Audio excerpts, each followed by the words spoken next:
right, welcome back. This is part 3. I'm going to wrap this up in probably the next 20 minutes or so. As you can see, there's a tremendous amount of detail and information. This is why education and continuity is very important. If freedom and true release from the bondage that we're in is what you desire for yourself and your family and your friends and your community, then it's going to require work. It's going to require a continuity and a persistence of applying the education that we will be making available. Much of that education is already available. The things that I have done in videos and interviews, that's on the YouTube channel, Gemstone University, what's in the POP website, and what's in what will be put in place with other websites. I'll explain that before we close. There's a vast amount of information, but information is fragmented if you don't integrate it. The importance of all of what we're doing, what we will continue to do together, is working to provide a methodology of how to integrate it. And it's going to take time. It's not something that if this is foreign to you, that's going to happen overnight. But if it resonates with you, if it opens your heart to understanding, giving you a basic framework to understand how we have been lied to in the semblance of truth. Because technically everything that has been said about history has a reflection of truth, as I showed on the whiteboard. But it doesn't have the substance, it only has the form. And in law, we have two basic jurisdictional arenas. One is called law, the other is called equity. Understanding how equity works is basically what I described with that example of being served a meal. The equity of the creator of the meal is imbued into the substance of the food, the presentation on the plates and the table, and if you're in a restaurant, the ambience and so forth, there's substance to it. When you, the beneficiary, eat that meal, it has nourishment. It has true equity in it. But if I were to invite you to my house or to my restaurant, and I would put pieces of paper with pictures of a meal, that would be the form of the meal without substance, without equity. And what has happened in this world is this system has been designed to draw all of the equity, all of the life force, all of the substance out of those who have actually created it. The human race, all of humanity on this planet, who have built buildings and roads and grown food and planted forests and so forth. That's the equitable substance of this world, of this creational field. And yet, at this point, the way this system has been set up is we only have the form. Look at what I said earlier if you're not familiar with it. The World Economic Forum.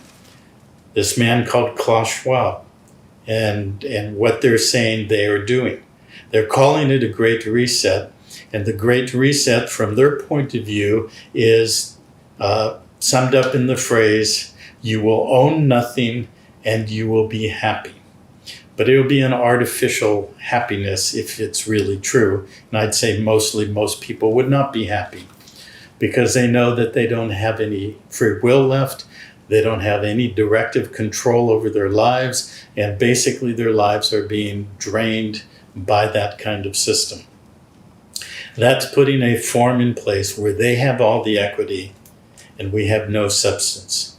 What walking into life and walking into the house of David as a house of peace and the society of Davida, a society for life, is returning the integration of our full spiritual being in this world, not in another world to come, but here in this beautiful planet that we have been given to nourish and grow and sustain and enjoy.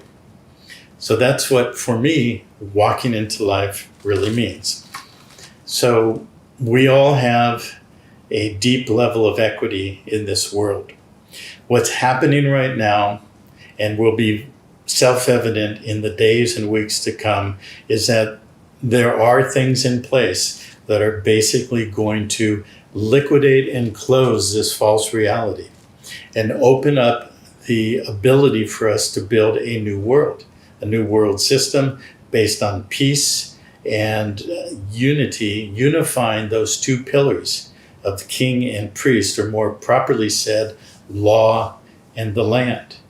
How are we going to do that? Well, first we have to recognize how we have been separated from life. We must recognize the system of bondage and death that I've just briefly described, understanding that they've put this all out in plain sight.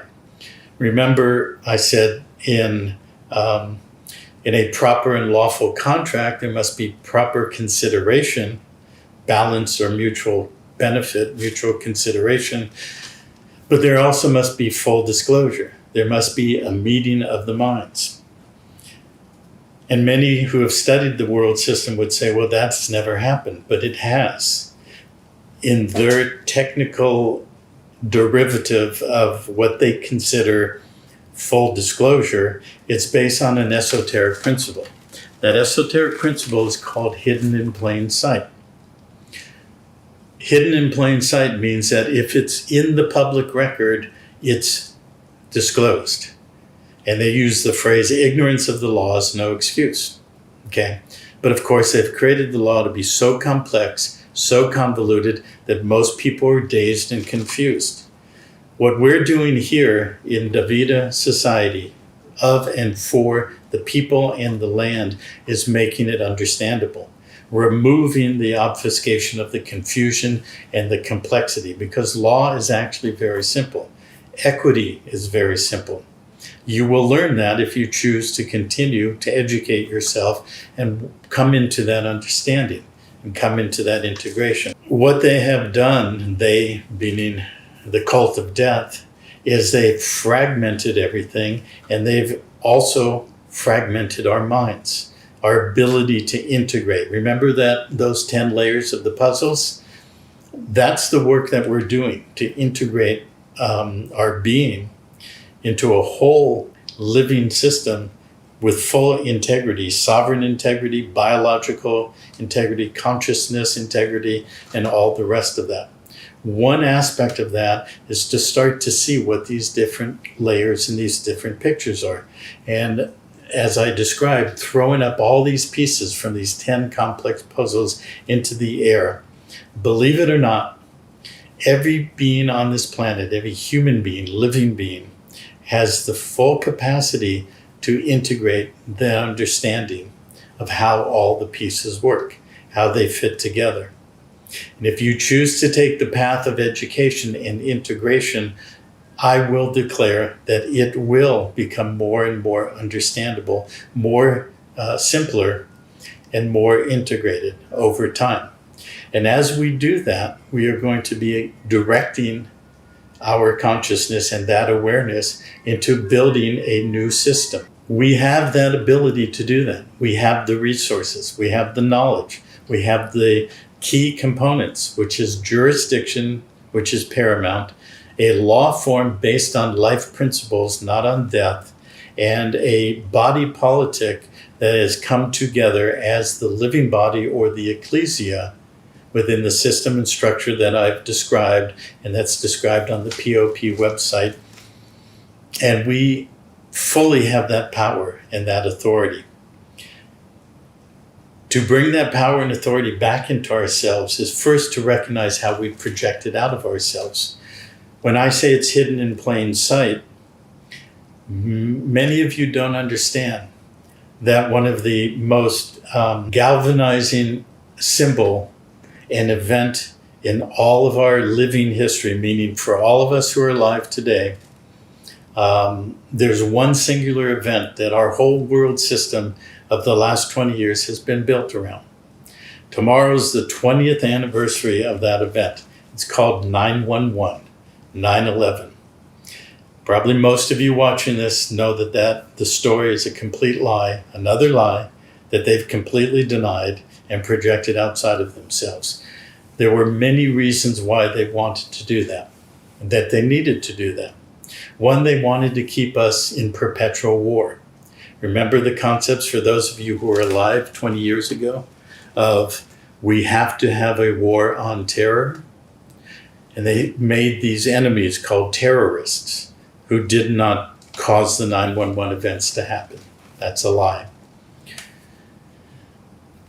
But they convince a lot of the population, we must have a war on terror, we must have a war in Afghanistan, in Iraq, and all the rest of it.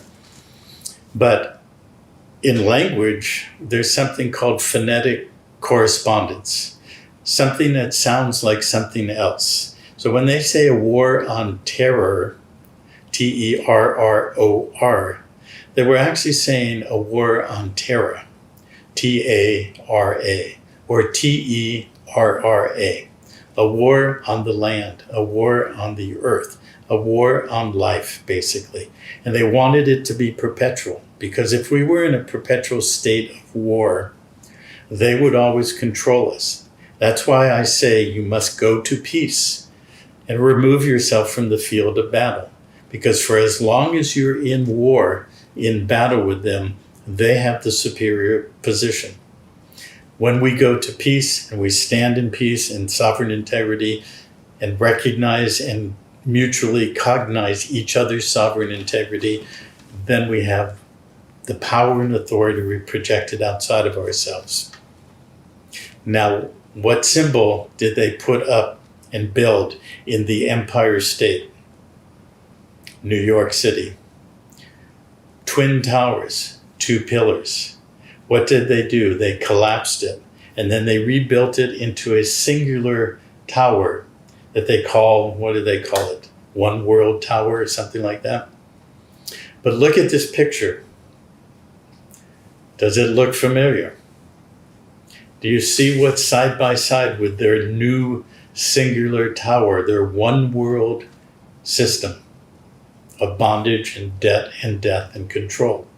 What is that building showing us? A hypodermic needle, the tool of their bondage that they wish to apply to our physiological, biological, cellular, and genetic essence, to the landed estate of our proper being spiritually grounded into these bodies, as I've described before. Do you think they knew what they were doing in the 1970s when they built those twin towers? Of course they did. It's all predictive programming, future intentions.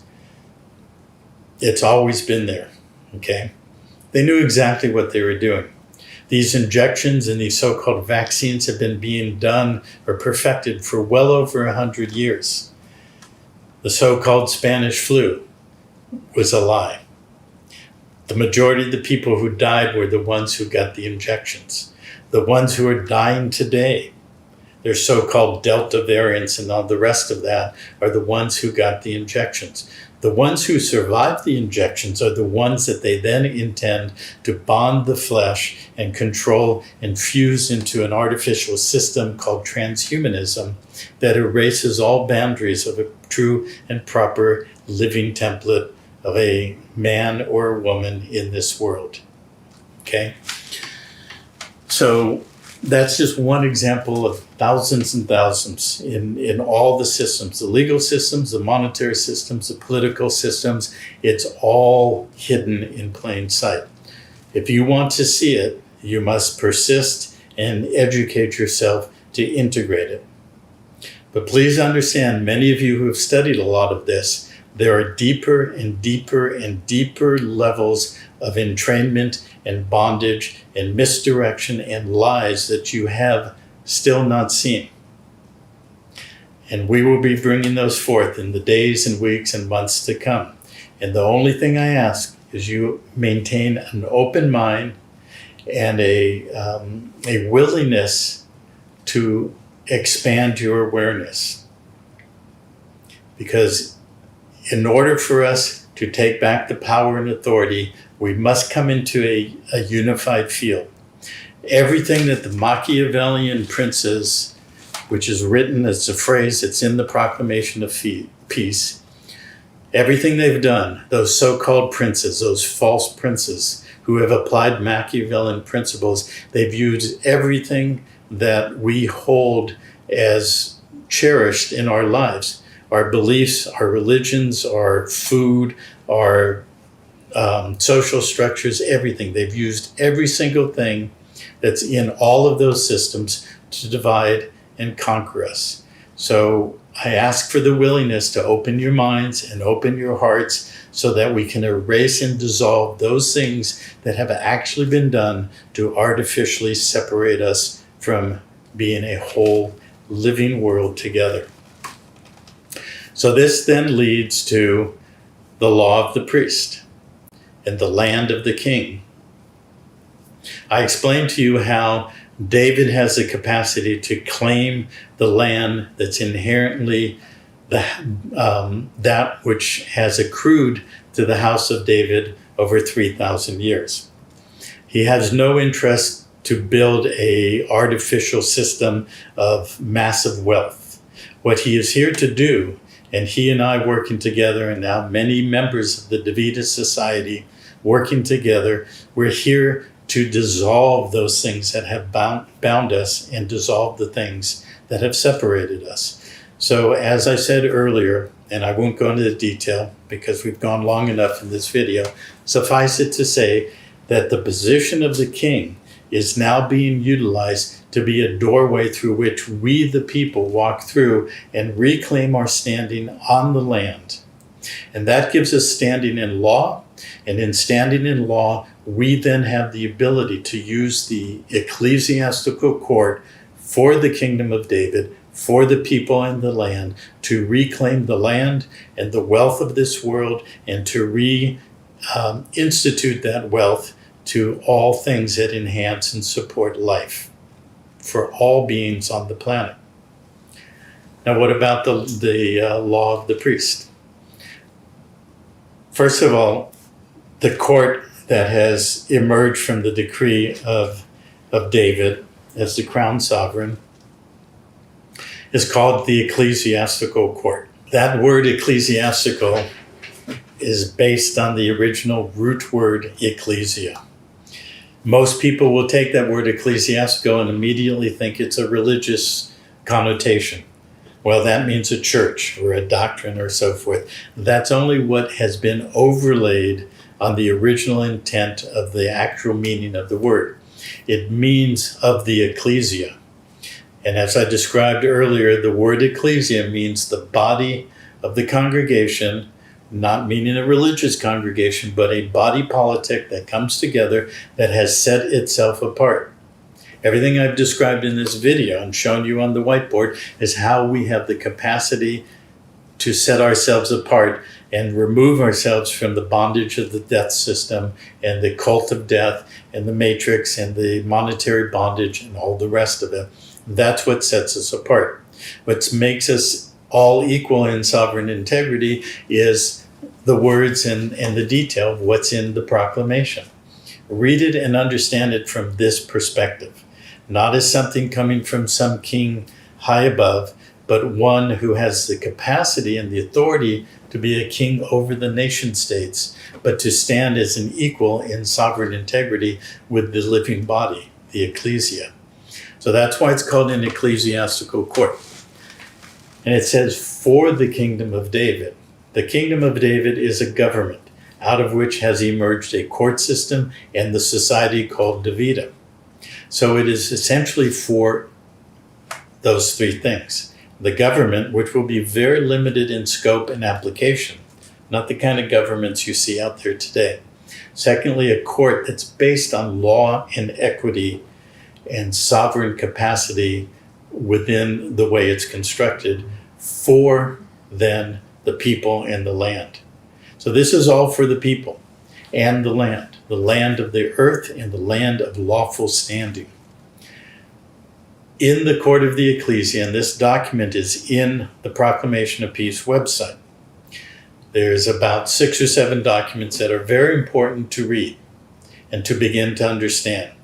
So our recommendation is you download those documents, print them out, and study them. Study them in relationship to the website and the education that's soon to follow. One of those documents are the Articles of Establishment of the Ecclesiastical Court, and within that document is a description of the combined courts.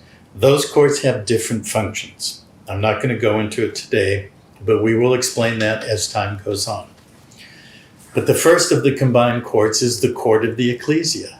That means it's the court of the people, the living body politic. When I talked about the priest, the law of the priest, in the hierarchy of that mantle or yoke of bondage, see, they're mimicking or they're projecting what's actually happening within us. We're taking our power and authority back. We're integrating our standing in this landed estate, our living body, standing on the land of the living earth, integrated and whole with universal law, universal principles in equity, and that's integrated in us as a whole, true, living, and sovereign being. Okay? So they're just projecting it. And as long as we give it power, they can keep doing it. When we withdraw our consent and withdraw our power and give them no authority, then we have that sovereign integrity. Working together with other beings doing the same, we build the body politic. This then becomes the law of the people. Is it a law that we're going to then use to bind others or create a hierarchy or systems of bondage and control? Obviously, absolutely not. But in order to know what the power of the law of the people in the court of the ecclesia, what it really is, requires study and application and understanding. We will provide the means to that study and education, and together over time, we are going to pull the power back to ourselves, reanimate or rehold the law and the power that's vested in the people in sovereign integrity. So that's an encapsulation. There's a lot more behind what I've just said. But what I want you to take away from this video is the fact that we are removing our consent and removing this hierarchical structure of church-controlled, hierarchical, top-down laws of the priest in all those sections, medicine, education, everything that they want to control us with, and returning it to the people. So that's where the new relationship of king and priest is. We're dissolving that concept of priest. We are returning the power and authority to ourselves in the aggregate whole as a living body, the Society for Life called Davida. And we're working with the king, who is standing as a doorway through which we can return to the land and claim the land. So we talked about bankruptcy before, being a bonded surety to the bankrupt franchise. There are things coming which I can't talk about now, but they're going to be made known in weeks and months to come, that are going to enable us to sever that attachment and remove the bondage of the liabilities of commercial collateral debt that we've lived in our whole lives. So as we, and when we do that, what we will return ourselves to is not per se a legal or even a political status of sovereignty. Sovereignty is a spiritual grounding, as I've described, sovereign integrity.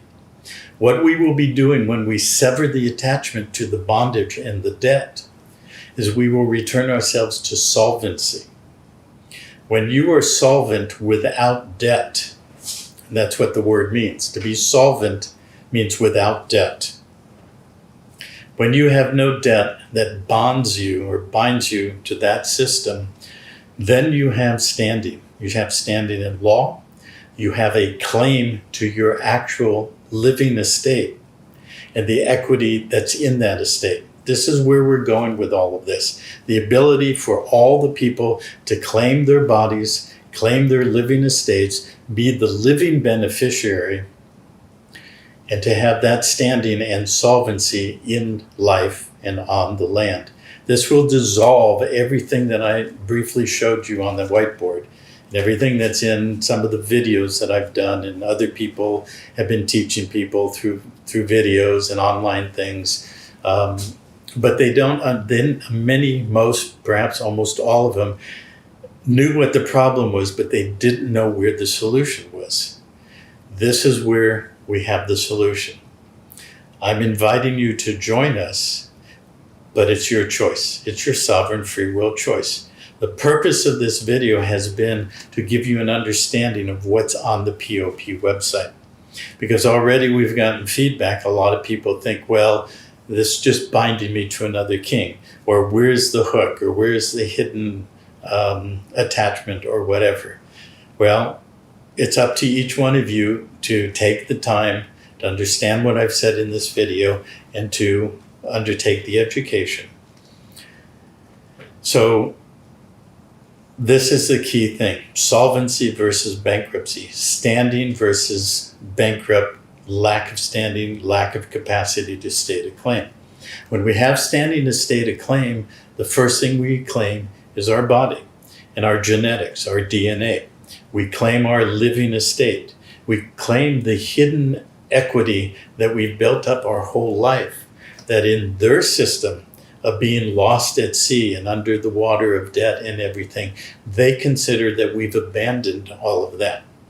And in their rules, when something is abandoned, they can claim it and take it for their own. But when you say you made an error and mistake, and then you claim it, when you claim it, you return your standing to hold it and to basically embody it.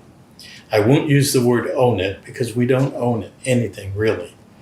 We occupy our bodies. We embody our spirit into these bodies for a season. We use the creation of what we build in our lives until we're not here anymore. So we are stewards of that equity. And we're building a multi-generational legacy estate, or a trust in time. And who are the beneficiaries? Future generations. Your children, your neighbor's children, everybody's children on this planet, and many generations to come. We're building a living estate in life, in law, on the land, for the future generations as the beneficiaries. But there's a corresponding relationship to that gift of life and that return to sovereign integrity that I've described here.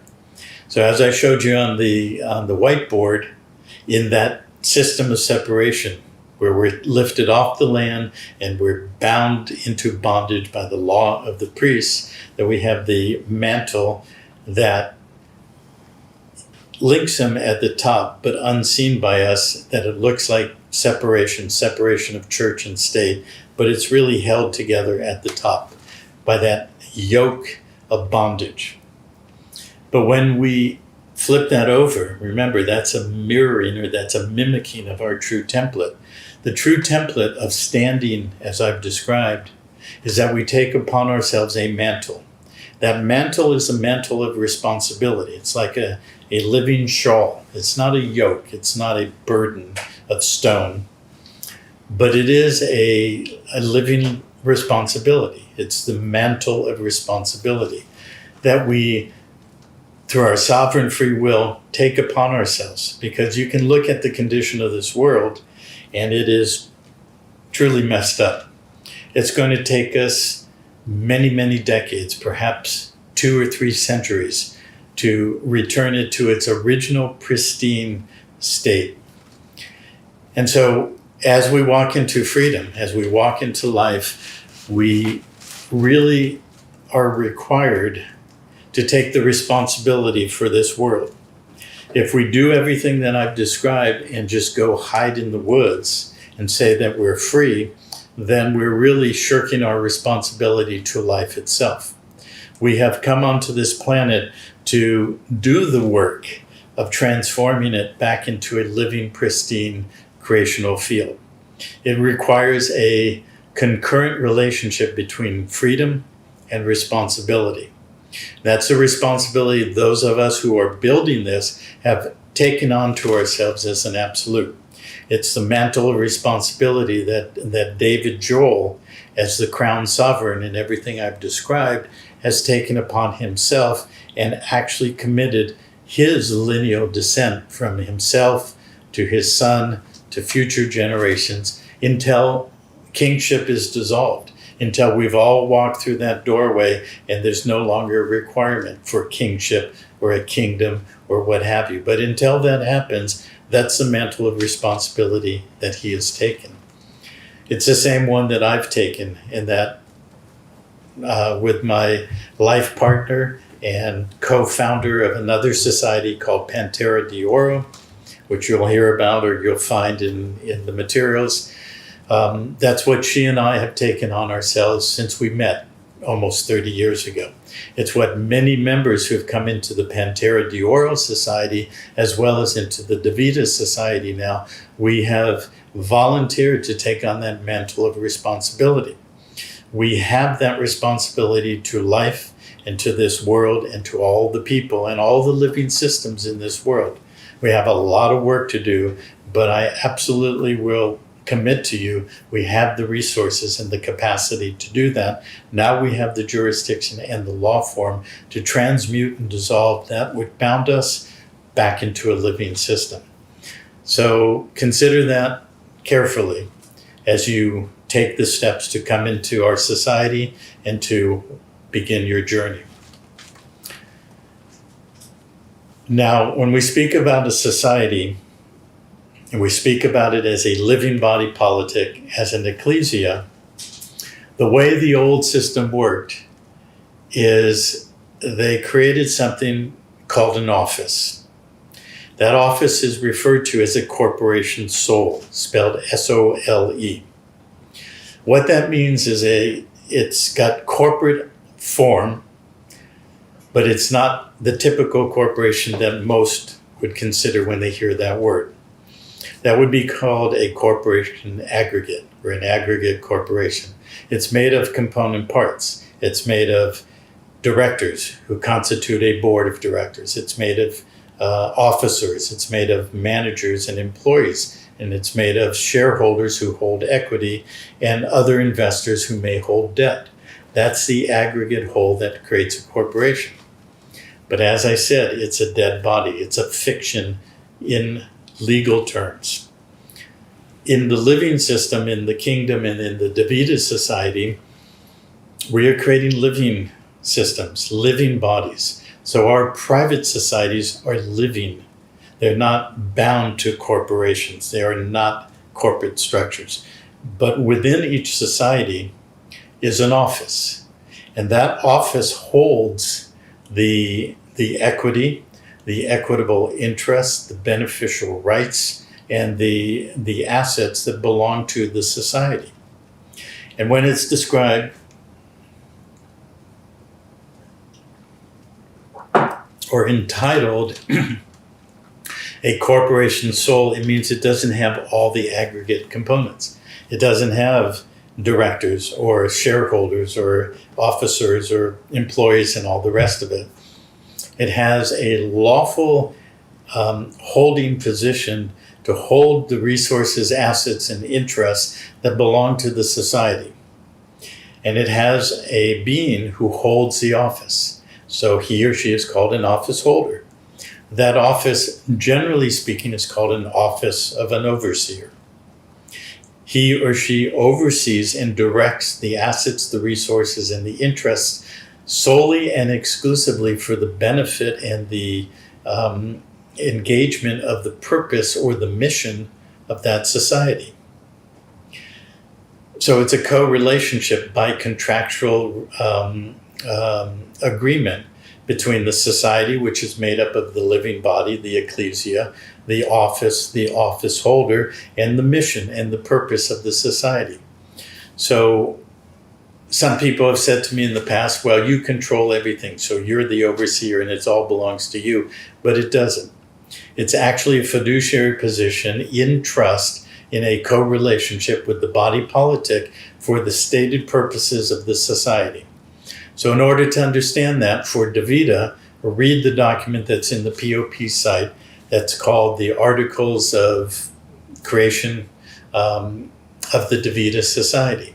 To understand the relationship of the Davida Society with the Crown, read the document that's the Articles of Creation for the Crown Sovereign as an office which is held by the office holder, which is David Joel, as the ancestral lineage, living embodiment of the House of David and his successors.